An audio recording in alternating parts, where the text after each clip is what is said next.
Hello there, Mr. Walker. Is this it? I was expecting like a party. Your house would be so much better if you just took a loan from me. That would be quite unnecessary. Thank you. Oh, excuse me, Mr. Walker. Please, have a seat.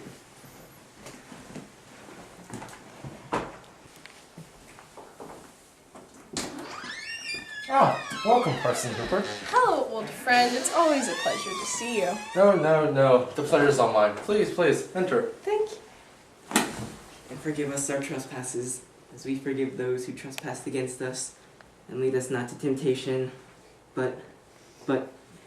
Deliver us from evil. I know what it is, old goon. Why do you even wear that stupid loincloth on your face anyways? It's a veil, and you should be more careful what you say. You know not the forces of God at work. I don't care about the forces of God, as long as the devil stays away. How can you say that when you carry a Bible? I don't care about the Bible. You just never know when the devil can strike. Why do you care so much about the devil? Why are you so scared? Because I sold my soul. Well, gentlemen, we're just missing one. Greetings, gentlemen. Sorry I was late. I was studying my ants. What are you wearing? It's a skirt. Haven't you ever seen one before? A skirt on a man? I don't have to conform to anyone's standards, least of all yours. What is this? Is this a leaf? Why do you have a leaf in your hair? My dear friends, may I introduce Henry David Thoreau. He is the author of Civil Disobedience. Also, he is a transcendentalist, so please excuse his oddities. Now, this is what we're having for dinner. Excuse me, I'm a vegan.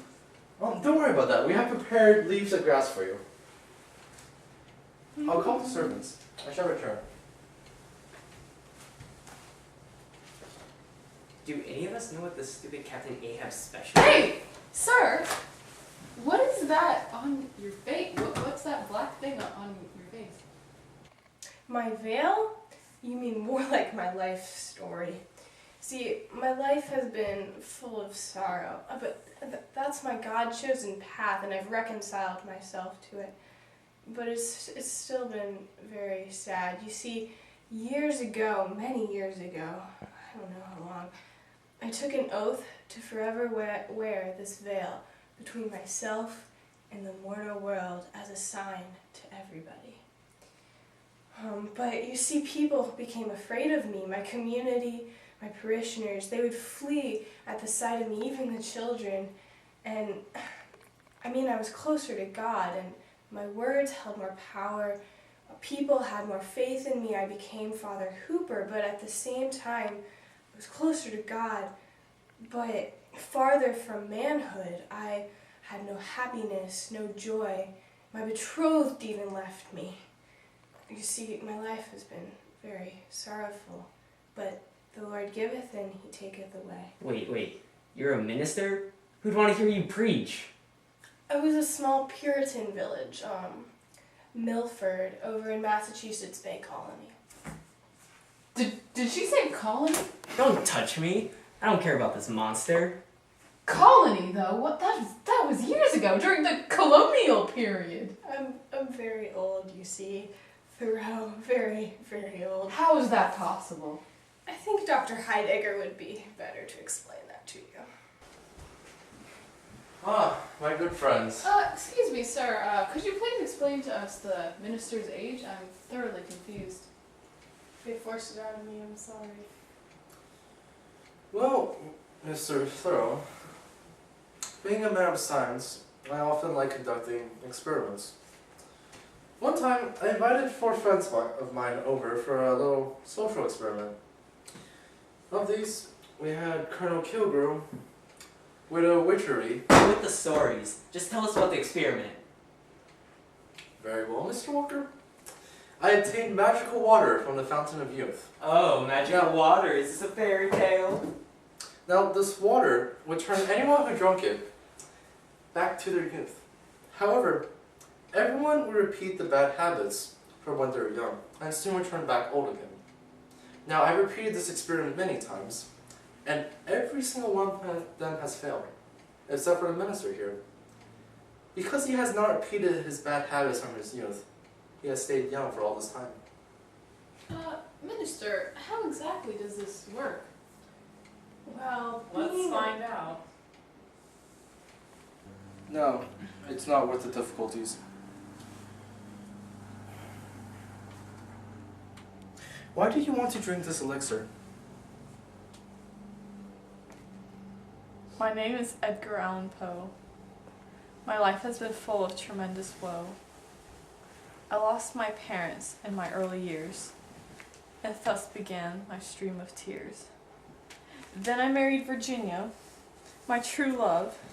She seemed to me like an angel from above.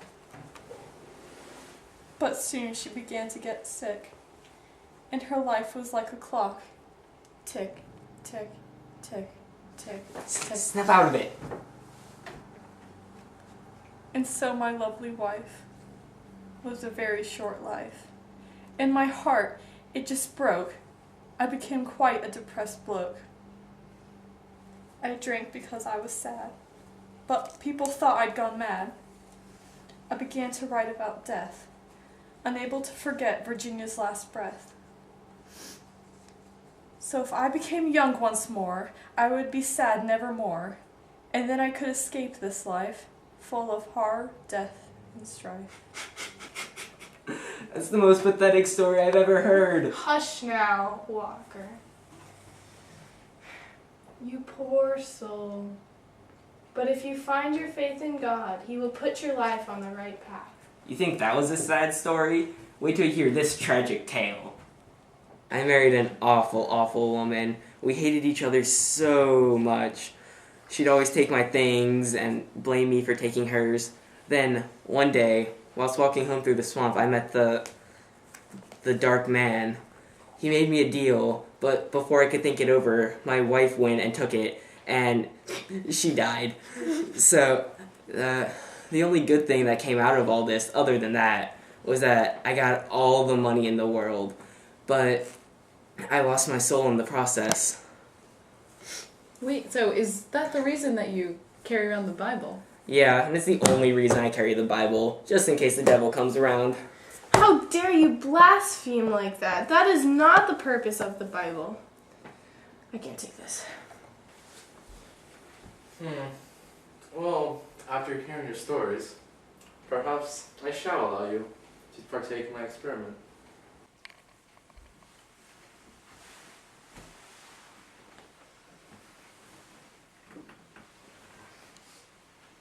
So is this it? Is this the magic water? Yes, it is, Mr. Walker. Doesn't look so special to me. Just you wait.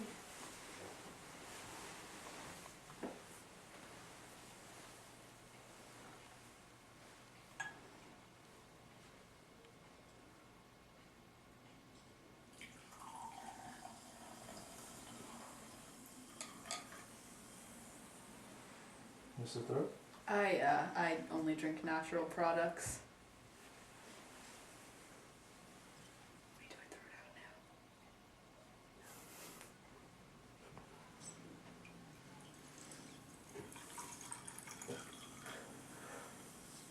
Mr. Walker? Finally.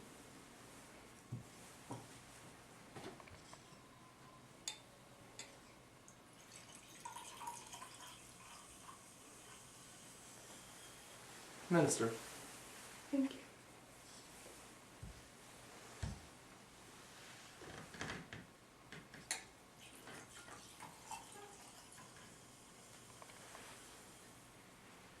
And Mr. Poe.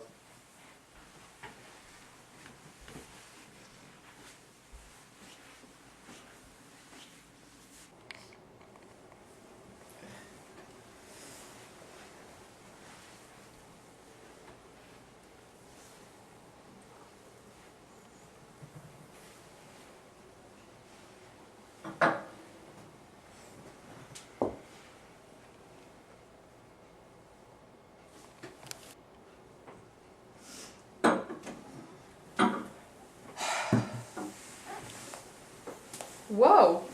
It actually worked. That's amazing. Huh. Maybe this Dr. Heidegger isn't so bad after all. Well, Poe, are you any happier now?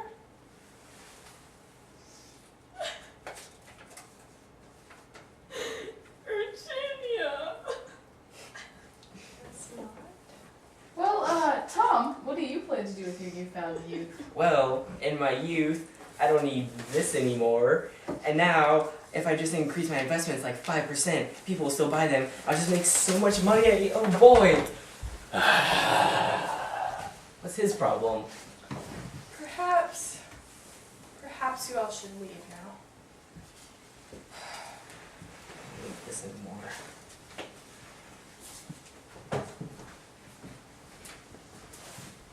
Goodbye, Minster. Goodbye, Thoreau.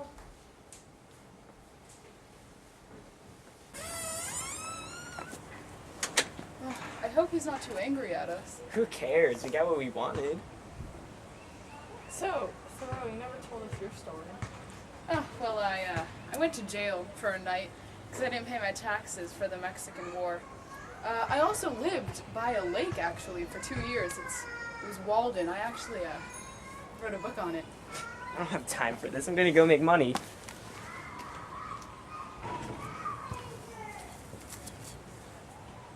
Okay, bye.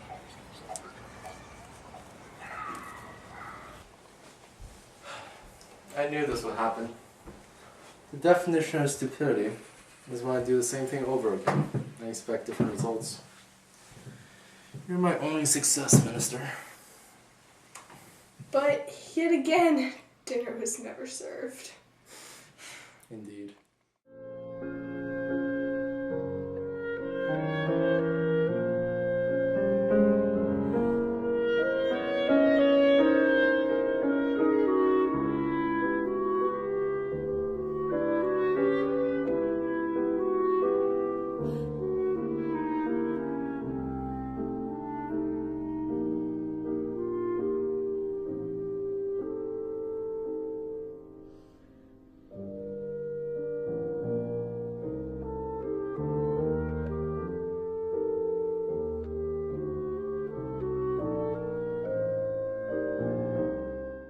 So, I go back to my place and, save civilization?